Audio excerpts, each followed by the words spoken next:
আমার চ্যানেলটাতে কেউ যদি আপনারা নতুন হয়ে থাকেন তাহলে অবশ্যই এই চ্যানেলটাতে সাবস্ক্রাইব করবেন এবং সাবস্ক্রাইব করার পর যে বেল আইকন যে বাটনটি আছে সেটা অবশ্যই দিয়ে রাখবেন। সেক্ষেত্রে আপনারা অবশ্যই আমার নতুন নতুন ভিডিওগুলো আপনারা পেতে পারবেন। আমি অবশ্যই চেষ্টা করব আমার সর্বোচ্চ দিয়ে আপনাদের নতুন নতুন ভিডিও আপডেট দেওয়ার জন্য। আশা করি ভিডিওটা উপভোগ করবেন। এখনও পেমেন্ট করতে পারিনি, আমি আপনাদের জন্য আরেকটি নতুন ভিডিও নিয়ে আসলাম। এই ভিডিওটার মাধ্যমে আমি আপনাকে জানিয়ে দেবো কীভাবে আপনারা পেমেন্ট করতে পারবেন। ভিডিওটি সম্পূর্ণ দেখবেন এবং অবশ্যই আমার চ্যানেলটাতে সাবস্ক্রাইব করে রাখবেন নতুন নতুন ভিডিও পাওয়ার জন্য। চলুন ভিডিওটি শুরু করা যাক।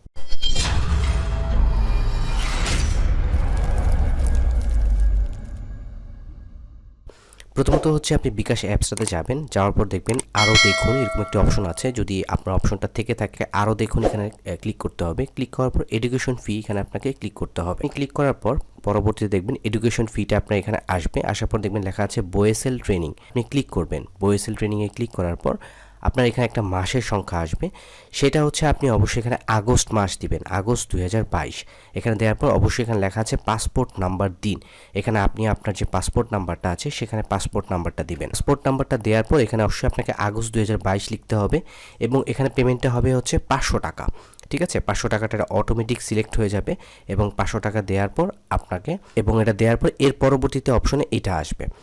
এখানে হচ্ছে আপনার পাসপোর্ট নাম্বার, এখানে অ্যাকাউন্ট নেম, আপনার যে নেমটা লেখা আছে এখানে এবং সর্বমোট 500 টাকা এবং 5 টাকা যে চার্জটা আছে সেই চার্জটা লেখা থাকবে। আপনি আপনার এখানে পিন নাম্বারটা দিবেন, যে পিন নাম্বার দিয়ে আপনি বিকাশের নাম্বার অ্যাকাউন্টটা খুলেছিলেন সেই পিন নাম্বারটা দেওয়ার পর আপনি এখানে এন্টার বাটনটা ক্লিক করবেন, অর্থাৎ হচ্ছে এই বাটনটা ক্লিক করবেন, এই অ্যারো বাটনটা।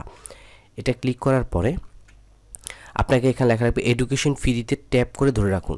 আপনি শুধুমাত্র এখানে ট্যাপ করে ধরে রাখলেই এই পেমেন্টটা সম্পূর্ণ হয়ে যাবে এবং যখন আপনার এই পেমেন্টটা সম্পূর্ণ হয়ে যাবে তখন কিন্তু আপনাকে এখানে পুরোটা ট্রানজ্যাকশান আইডি, এটা হচ্ছে ট্রানজ্যাকশান আইডি, এটা এখানে ট্রানজ্যাকশান আইডিটা দিবে। এটা হচ্ছে আপনি কপি করতে হবে আপনাকে, এখানে কপি করে এবং আমার আরেকটি যে ভিডিও আছে ওই ভিডিওটার মাধ্যমে আপনি কীভাবে ফর্ম ফিল আপ করতে পারবেন সেটা কিন্তু দেওয়া আছে এবং আপনি এখান থেকে পরবর্তীতে ক্লিক করবেন এবং পরবর্তীতে ক্লিক করার পর আপনি এখানে দেখতে পাবেন আপনি একটা বিকাশের যে ট্রানজ্যাকশন আইডিটা আছে মানি রিসিভ, সেটা আপনি এখান থেকে ডাউনলোড করতে পারবেন। আপনি এবার আমি দেখিয়ে দিচ্ছি কীভাবে ফটোটা রিসাইজ করবেন। এটার জন্য আপনাকে একটা ফটোশপ, যে কোনো একটা ফটোশপ আপনি নিতে পারবেন। এখান থেকে আপনি ফাইলে যাবেন, ফাইলে যাওয়ার পর হচ্ছে আপনি এখানে ক্লিক করবেন ওপেন। ওপেনে ক্লিক করার পর আপনার যেখানে এই ছবিটা আছে সেই ছবিটা আপনি নেবেন। আমি প্রথমে পাসপোর্টটা নিয়ে দেখাচ্ছি। পাসপোর্টটা এখানে আপনি ওপেন করবেন। দেখেন অলরেডি পাসপোর্টটা কিন্তু ওপেন হয়ে গেছে। এবার এখান থেকে আপনি জাস্ট এটা যদি লক করা থাকে এখানে ডাবল ক্লিক করে লকটা চলে যাবে। দেওয়ার পর আপনি এখান থেকে এটা ক্রপ করবেন। আপনি এখানে ক্রপ টুলের মাধ্যমে ক্রপ করতে পারবেন অথবা আপনি চাইলে এটার মাধ্যমে ক্রপ করতে পারবেন। এটার মাধ্যমে আপনি এখান থেকে ক্রপ করে নেবেন। এখানে ক্রপ করার পর এখানে আপনি জাস্ট ওকে ক্লিক করবেন। ওকে ক্লিক করার পর এটা অলরেডি কিন্তু আপনার ক্রপ হয়ে গেছে। এবার আপনি যেটা করবেন এখানে আপনি ইমেজে যাবেন। ইমেজে যাওয়ার পর দেখবেন ইমেজ সাইজ লেখা আছে, এখানে ক্লিক করবেন। এখানে ক্লিক করার পর এখানে পিক্সেলটা দিতে হবে, এটা পিক্সেল রাখবেন এবং রাখার পর দেখবেন পাসপোর্টের জন্য কত চাওয়া হয়েছে 600 থেকে 403, আপনাকে এখানে 600 লিখতে হবে। এখানে আপনি 600 লিখবেন এবং অবশ্যই যে রিস্যাম্পল লেখা আছে এটাতে আপনি ক্লিক করবেন। ঠিক আছে, এবং ক্লিক করার পর অবশ্যই এখানে 600 লিখতে হবে। 600 লেখার পর এটা আপনি পিক্সেল দিয়ে দিবেন। পিক্সেল হয়ে গেল এবং পিক্সেল হওয়ার পর ওকে ক্লিক করবেন। ওকে ক্লিক করার পর আপনি এখান যেটা করবেন সেটা হচ্ছে দেখেন এটা কিন্তু বোঝা যাচ্ছে, এমন না যে এটা বোঝা যাচ্ছে না। এটার পিক্সেলটা একটু কম ছিল বলে এটা এরকম দেখা যাচ্ছে, তবে এটা কিন্তু আপনি যখন ভালো রেজলিউশন স্ক্যান করবেন অথবা মোবাইল দিয়ে স্ক্যানার দিয়ে ছবি তুলবেন অবশ্যই এটা ভালো দেখা যাবে। এবং পরবর্তীতে আপনি যেটা ক্লিক করবেন কন্ট্রোল অল্টার শিফট এবং এস, এটা ক্লিক করবেন। এটা ক্লিক করার পর এখানে একটা উইন্ডো শো করবে। এখানে দেখবেন লেখা আছে 60 কিলোবাইট ম্যাক্সিমাম জেপিজি ফরম্যাট হতে হবে। এখানে হচ্ছে আপনি জেপিজি ক্লিক করবেন, এই যে এখানে দেখবেন জেপিজি লেখা আছে, জেপিজি ক্লিক করবেন এবং এখানে দেখবেন কিলোবাইট লেখা আছে, এটা সর্বোচ্চ 60 হতে হবে। এটা এক একটা ফটোশপে এক এক রকম দেখাবে, তবে এখানে যে অবশ্যই আপনাকে 60 হতে হবে। সেক্ষেত্রে আপনি এখানে কোয়ালিটি বাড়িয়ে দিলে বা কমিয়ে দিলে এখানে 60 দেখাবে। ঠিক আছে, আমি এটা কোয়ালিটি যদি বাড়িয়ে দিই, দেখেন আমি যদি এখানে 60 দিয়ে দিই তাহলে দেখবেন এখানে কিলোবাইটটা কিন্তু অলরেডি বেড়ে গেছে। সেক্ষেত্রে আপনার ছবির রেজলিউশনটাও বেড়ে যাবে। দেখেন আপনি এখানে লেখা আছে 60 কিলোবাইট, সেক্ষেত্রে আমি চাইলে এখানে 70 অথবা 60 যেটা আছে সেটা দিয়ে আমি এটা করতে পারি।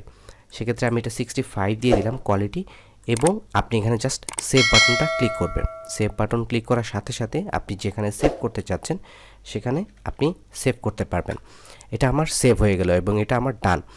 সেম একইভাবে আপনি হচ্ছে আপনার যে ছবিটা আছে সেটা আপনি এখানে আনতে পারবেন। ওপেনে ক্লিক করবেন, ক্লিক করার পর আপনি আপনার ছবিটা এখানে আনবেন। আপনার এখানে ছবিটা অলরেডি এসে পড়েছে।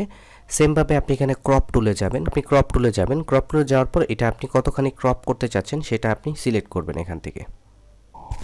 আপনি এতটুকু ক্রপ করার পর এখানে ওকে ক্লিক করবেন, ক্লিক করার সাথে সাথে এটা এসে পড়বে, ক্রপ হয়ে যাবে। এবং ইমেজে যাবেন, ইমেজ সাইজে যাওয়ার পর এখানে কিন্তু অবশ্যই পিক্সেল দিতে হবে এবং ইমেজের যে সাইজটা আছে 270x349, সেক্ষেত্রে আপনি অবশ্যই এটা রিস্যাম্পল এখানে ক্লিক করবেন। ক্লিক করার পর এখানে পিক্সেল দিবেন এবং দেওয়ার পর এখানে লিখে দিবেন 270 এখানে ক্লিক করবেন। ক্লিক করার পর এখানে ওকে ক্লিক করবেন, এবং ওকে ক্লিক করার পর আপনি একইভাবে কন্ট্রোল অল্টার শিফট এবং এস এটা ক্লিক করবেন। ক্লিক করার পর এখানে অলরেডি এসে পড়বে। আপনাকে এখানে কিলোবাইট চেয়েছে 14 কিলোবাইট, সেক্ষেত্রে আমি এখানে দেখতে পাচ্ছি যে এখানে 16 কিলোবাইট আছে, সেক্ষেত্রে আপনি এখানে একটু কমিয়ে দিবেন। এখানে কমিয়ে দিলে 11 কিলোবাইট হয়ে যাচ্ছে 14 কিলোবাইটের নিচে। সেক্ষেত্রে আমি এটা 55 যদি করে দিই, সেক্ষেত্রে 13 কিলোবাইট হচ্ছে। এক্ষেত্রে আমি এখানে সেভে ক্লিক করব। সেভ করার পর একইভাবে এখানে পিকচারে এখানে একটা নাম দিয়ে দিব। নাম দেওয়ার পর আমি সেভ করে দিব। ঠিক এইভাবেই আপনারা চাইলে আপনাদের ফটোটা রিসাইজ করতে পারবেন এবং বিকাশের মাধ্যমে পেমেন্ট করতে পারবেন। আশা করি ভিডিওটা আপনারা বুঝতে পেরেছেন এবং অবশ্যই আপনি যদি নতুন নতুন ভিডিও পেতে চান আমার এই চ্যানেলটাতে অবশ্যই সাবস্ক্রাইব করবেন। ধন্যবাদ সবাইকে, ভালো থাকবেন।